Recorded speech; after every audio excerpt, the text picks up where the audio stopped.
Introducing Gecko in Space by the one person I've constantly been examining for reasons out of my control, by Jake Clover.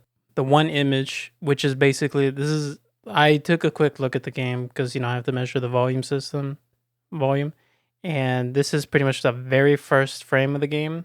Freeze frame, flash finish. The description has words. Gecko decides to hit the stars. Arrow keys up to interact. This was published on January 1st, so this is a New Year's gift of 2013, the first 2013 game by the Clover mate. All ages. A gecko going to spaces for all ages. Start. So this has like no volume. It's very quiet volume. So I assume this is already like the sheep goes. You gotta be kidding me. Okay, so that buzzing is the game. Okay, I'm just making sure that's not my computer getting fried.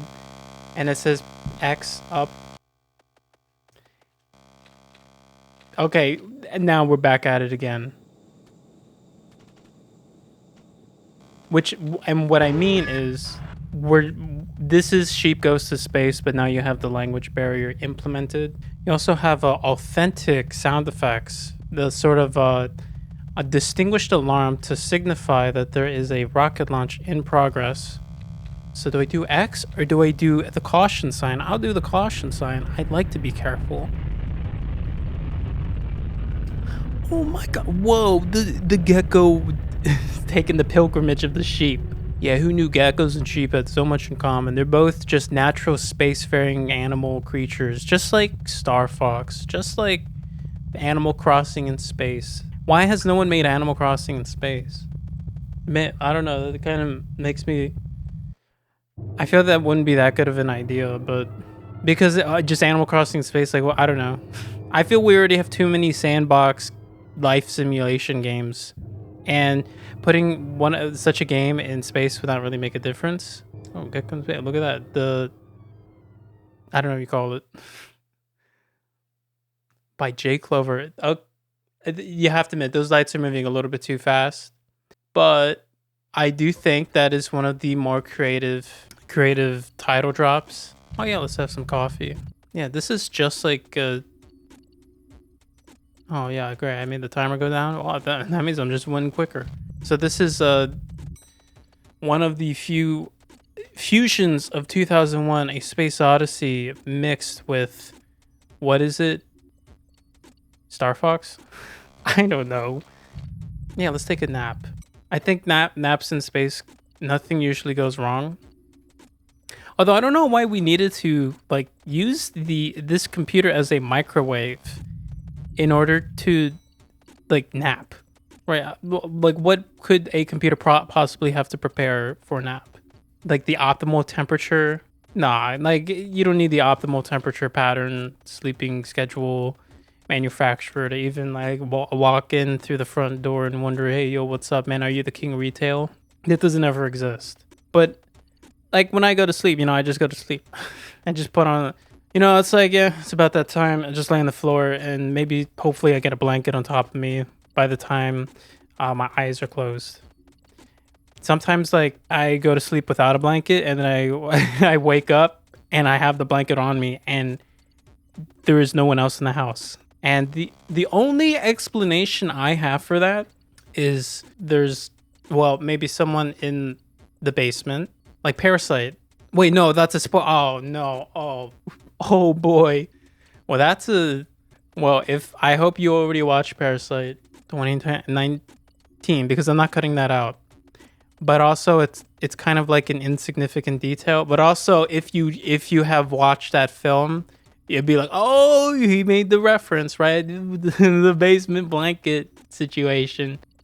Although I don't think someone who lives in your basement would really attempt to provide a blanket. I also don't think a gecko would consistently try to guzzle coffee just to pass the time. That has to be at least a little bit unhealthy. Yeah, I just don't think you should be a gecko. Oh, what is it?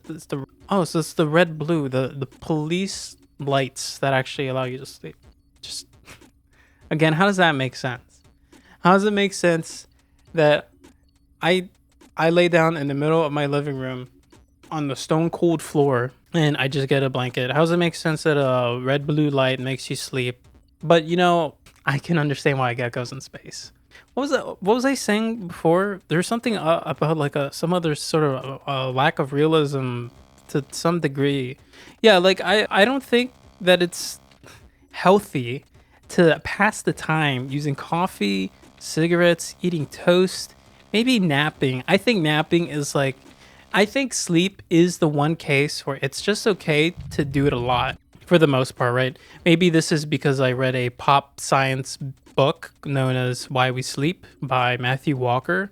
And, some people have taken like issues with it. Like even Bill Gates said something about like questioning the Alzheimer's study, but Bill Gates is not an Alzheimer expert, so I don't know why he bothered to comment on it. But yeah, I think overall, like sleeping is something that's probably beneficial. Probably like something you should do a lot, as long as it has quality. Don't just do it a lot for the sake of doing it a lot. Like do it a lot because it's like, man, it's making my performance feel more refreshing, right? So that's why my actions here reflect that belief that I have deliberately picked a back-to-back coffee marathon with a subsequent sleeping sesh because I think if you are strong enough, you absolutely have the mental willpower, you should sleep through caffeine. And well, vice versa, you should use caffeine. What I like to do is get like instant coffee, they have it in the powder form, and it just bypass the entire liquid simulation. The situation is just not desirable at all. Because why would I want to drink it? I want my saliva to break it down. I want to be able to feel the actual solidification of solids.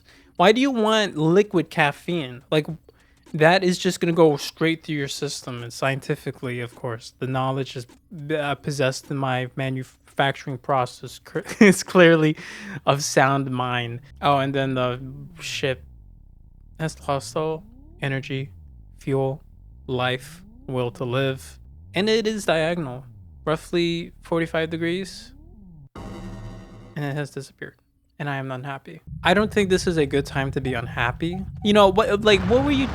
Oh, here, there's the sheep.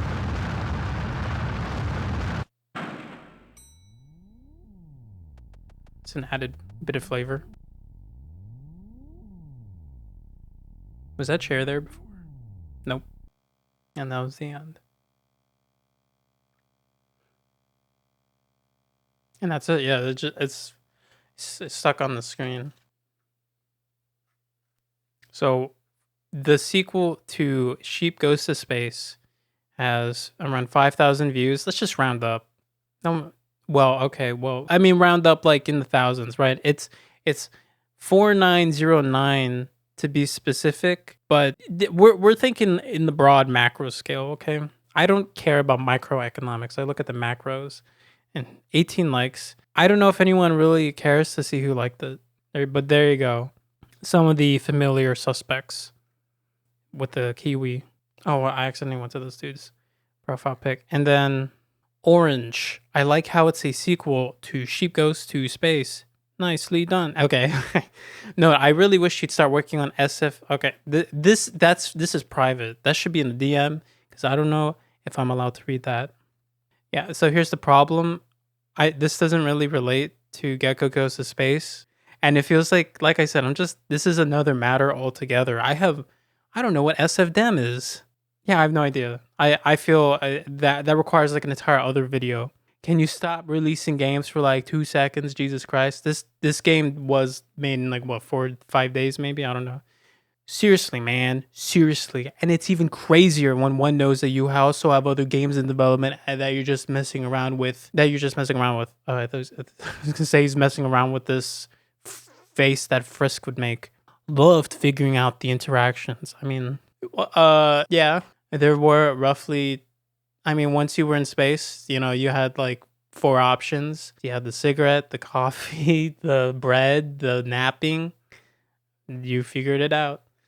Vatch says, I really like this series. Keep it up. I think it has only like one more step at most. I feel to quote Volando here, the graphics definitely improved, the animations, the visuals, but at the same time, like how much more can you improve on it? This sort of meme, this entire meme of an inside joke, perhaps. So a nice one. Enjoyed the actions and of course the graphics feedbacks I just mentioned. So I don't really have to go over that again. Retsa Games. I'm your new fan, Jake Clover. Really artful game. Did he mean artful or awful? No, he meant artful. Although I don't know how much of an artistic statement this game is, but it definitely is. I don't know. It's can I just be cliche and say cute and quirky? Alice, who has secured the OG name Alice. This is beyond cuteness. I loved the space sounds. Anyway, please tell Gecko he shouldn't smoke. That is completely correct. Gecko should not smoke. I'm gonna give this a like. Don't do it. If I had a camera, I'd be pointing at it like, yo, don't do it, bros. Score 100 random creations. Not family friendly. Smoking and unhealthy beverages openly promoted. Surprise face. Smiley face. Yeah, I'm gonna give that another like. I'm giving out likes like it's free coffee. Jelly Gal. Jake Clover sure seems to like space. You know, I was actually going to mention this in some time after eventually, but I'm in the middle of reacting to comments with incredibly monotone inflection. Anyway, this is a fun little experience and an interesting story told without words. I love the ending. Well, there's a lot of story told without words, but yeah, I get you. Although, you know, technically the story is told through the description and the title. I don't know. Is it really told without words? It depends how many dimensions you want to add to the fire fuel. Meme Daddy, dude. And not only is this person named Meme Daddy, this was 9 years ago, right? So right now is 2023. Can I see the date of this? This was November 16th, 2014. So obviously memes have been a thing for a very long time, but I don't think memes were quote unquote post-ironic, right? Or just regular ironic until like 2015 at the earliest. I feel this is kind of ahead of its time. Anyway, let's proceed. A very cute game. I played it with an actual gecko crawling around on me the whole time. Definitely enhanced the experience by 10 times. It was a bit confusing at first, but figuring out the blue screens took almost no time at all. So I mean, I hope that's a legitimate gecko, you know, like than just take from the outside for free because you got to pay for your pets. And now that I think about it, I have no idea what colors can a gecko see. That's a leopard gecko. Oh, look at all the geckos. they're smiling dudes. Anyway, how do geckos see? Wow, geckos have 350 times. Oh, here, no, that's crested gecko. I want general geckos. Okay, just give me the colors. What are the color? Here. Geckos can see colors vividly at night. All right, so that works in space where there is not quite the light sources that we expect in modern day, the modern language, right? They're not walking down the street with a bunch of noir style street lights. They can distinguish colors even in the moonlight. The geckos can choose the blue tags even in the dim lights. These results show that geckos can distinguish colors at night. So I think geckos can see blue light. They should probably have some sort of night light on, you know, to dim the blue lights when they want to go to sleep. As we have seen, geckos are proven to sleep in space. It's one of the options, so therefore it's canonical. Removed 1001. What kind? Removed? Short and sweet, like all of the games made by Jake Clover. Okay, I take a little bit of issue. Some of them are not short, and some of them are not sweet. But I know what you're saying. It's like a gourmet chocolate. That's what you're saying. It's incredibly delicious and great, but it goes by pretty fast. If Jake released a Steam game with considerably longer length, I would definitely buy it. Has he done that? Probably not. Because that doesn't seem to be his element. Jake Clover, Steam game. Oh, that's my flippin' video, dude. Come on. Why is my... Okay, never mind. I'm not going to go down. I don't want like other strange people to appear on the video.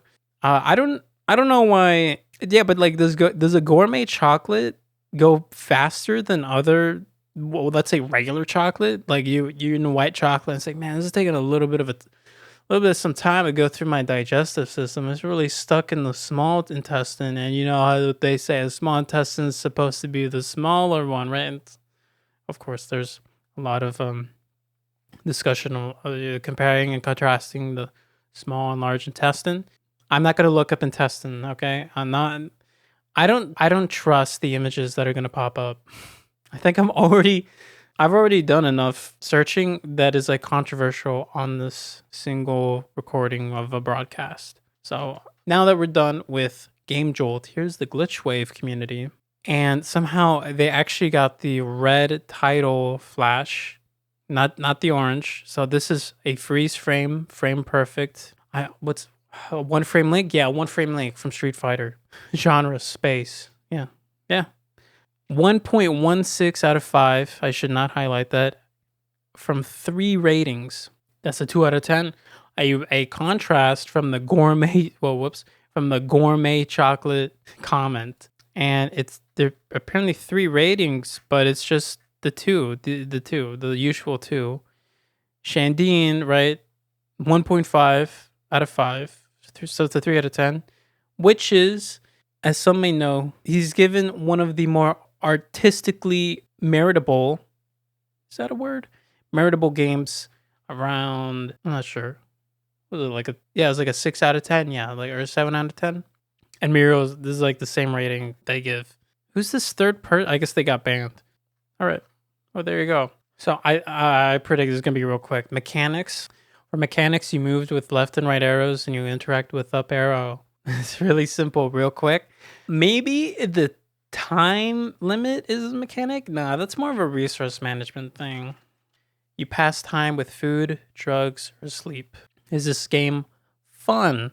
Well, it's a Joel Varg Skeletor game. It's haha funny. There's not quite the fecal funny, but it is the type of game I think Joel would, in an odd way, right? It reminds me of him, but I think Joel would not entirely be like, he'd be like, okay, yeah, that was a game, right? I think he would say that, but like with a Swedish accent.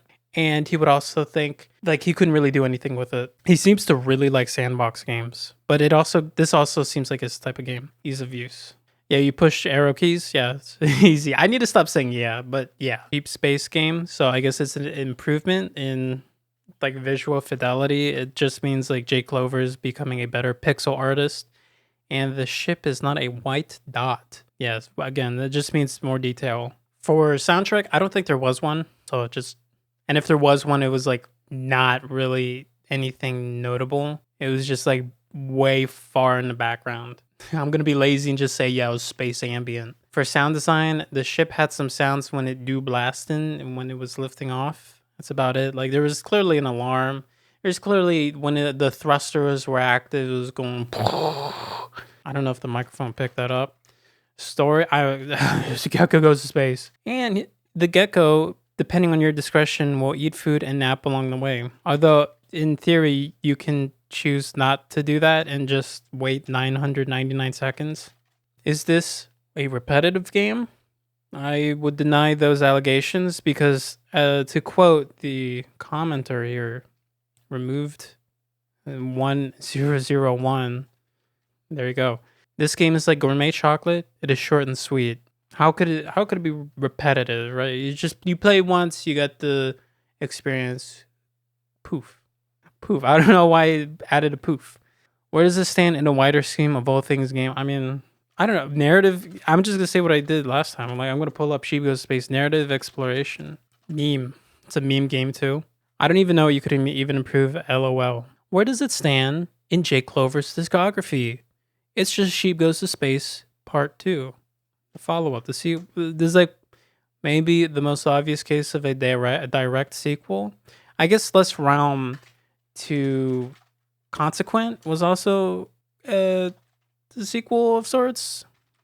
But this one is like even more so, I think, because you see the sheep referenced again. So Sheep Goes to Space is the sort of ninth. Yeah, it was the 9th game. It was narrative exploration.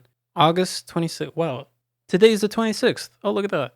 So that's the 11th anniversary of Sheep Goes to Space today. And This had 19,000 views, 86 likes. We're gonna go down here. Gecko in Space was made January 1st, so that's like 3 months, a 3-month wait for all the sheep space fans. And it has roughly 1/4 of the views, one fifth ish of the likes. Narrative exploration gaming. Wait, is that a real thing? Can you do like narrative exploration gaming? That just seems strange. I guess like there are people, yeah, of course, who like really like it. They're just playing Firewatch, and like for the last month, they've just done 5 different playthroughs of Firewatch, picking a different dialogue option each time, and just trying to pinpoint the differences in responses. And then they realize, oh, like that's narrative exploration gaming. That's real different, dude. My immersive simulation without the combat, it's more thoughtful. I need to stop also saying dude. Okay, there we go. I mean this is a real quick one. I kind of thought, nah, I didn't think anything. I'm gonna leave it with the GeckoNightFever and the GG's. Good games. I think what I was gonna say is like I probably expected this to be like Sheep Goes to Space. As Jelly Gal pointed out, there is the trend of space games. Like let me control F space. Sheep Goes to Space. Fear Chukins has like space aliens. Explode 'em Down has, yeah, you're in a spaceship. Asake has space aliens. Titan Flux Capacity has space aliens. Less Ram, space alien dudes. More space aliens. Oh man, Space Dosh, and then we're in space as a gecko, another alien creature. Yeah, it's really is a trend, but I mean, it's just, you know, space is like sci-fi, science fiction. I don't know what else like you make of science fiction. I don't know what else you make of science fiction. It just seems like it makes sense that when you are interested in space and science fiction, that you just, I guess, derive a lot of influences from it. But I think this is the most obvious case, especially because Space Dosh and Gecko Goes to Space are back to back, and they both have the word space in the title. It's just very obvious. I mean, it doesn't really amount to much, but I guess it just kind of shows like the artistic influence that Jake is trying to derive his games from.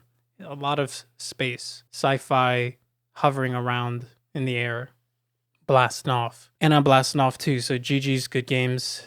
GeckoNightFever.